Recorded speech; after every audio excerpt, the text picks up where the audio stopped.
Davao Portal followers, kinigihapon ninyong higalang DP. Pasensya na sa tingog, no? I am a little bit under the weather. Ayaw mo katingala sa akong tingog. So niya na punta, scouring the city, and ako diri nanukad sa may Sandawa sa Kasamtangan, nagsuroy-suroy aron ihatod kaninyo ang mga latest nga kasikas sa atong syudad. Akong ipakita sa inyo ang usa ka short updates sa ongoing construction sa Paragon Davao. Kana og uban pang mga detalye coming right up.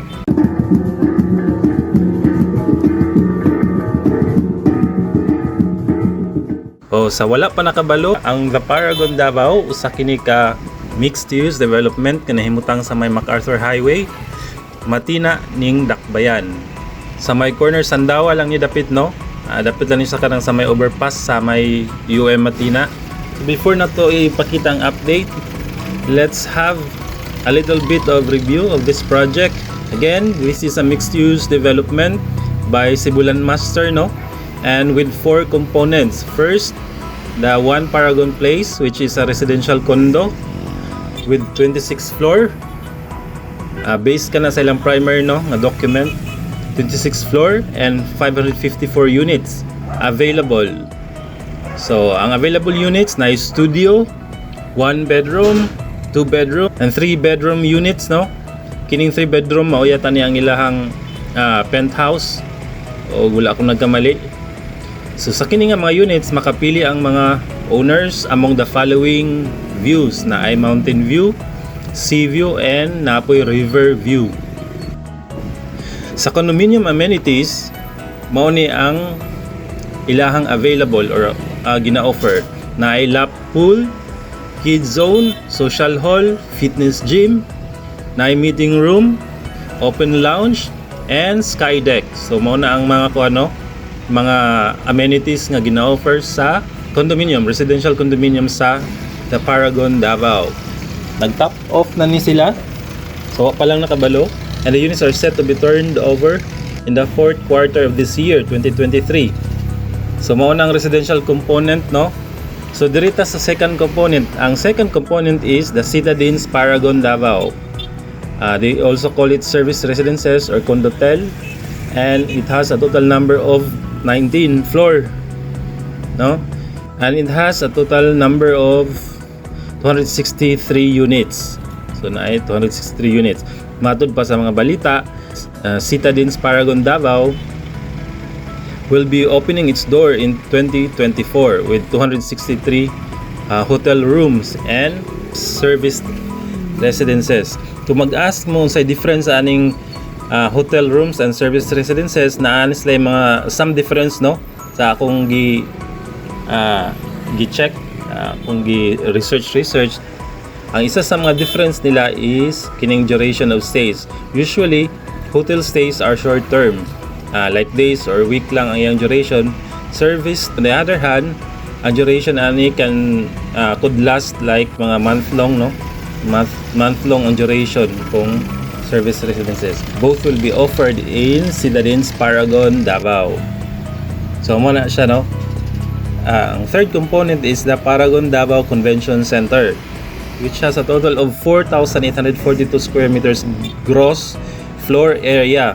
So akong gi-check, no, kung ang kuan niya, gi-compare na ko siya sa SMX Convention Center sa SM Lanang, and medyo dako-dako lang gamay ang Lanang, no? Ang convention center sa SM Lanang, which is 5,200. So pare-pareho lang siya kadagko. A little kuan lang, bigger, a little bigger lang ang sa SM Lanang. So mo na siya, no, diha ang mga big events na pwede kuan i-hold diha nga kuan. So inana ang Paragon Davao Convention Center, inana kadako, no, 4,842 square meters ang gross floor area niya. And the last but not the least, kining fourth component niya, it's a lifestyle. This is a lifestyle mall with a total gross floor area of 7,931 square meters. So mas dako pa siya sa ang area sa convention center nila. So maka-expect dia kay lifestyle mall man siya, maka-expect dia og lain-lain na mga merchant, no? So wala pa ta nakakita og unsa mga possible na mga merchant diha nga nag-express og interest, pero maka-expect ta na nga lahi-lahi, no, na variation gikan sa kan-anan, sa siguro na anay mga shopping na for clothing, and like mga coffee shop and mga other na mga services or products nga for lifestyle, no. So muna siya ang The Paragon Davao. So di na nato dugay-dugayon pa, mao na ang latest na kung nakuha sa kasamtangan nga under construction na The Paragon Davao. As of August 26, mao na ni ang kasamtangang development or status sa ilang construction.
So kanal sa ang atong update karon mga higala.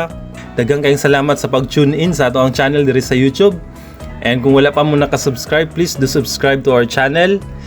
And naapod mi sa Facebook, no, same lang gihapon Davao Portal. Kana lang og daghang kayong salamat. Good day to all.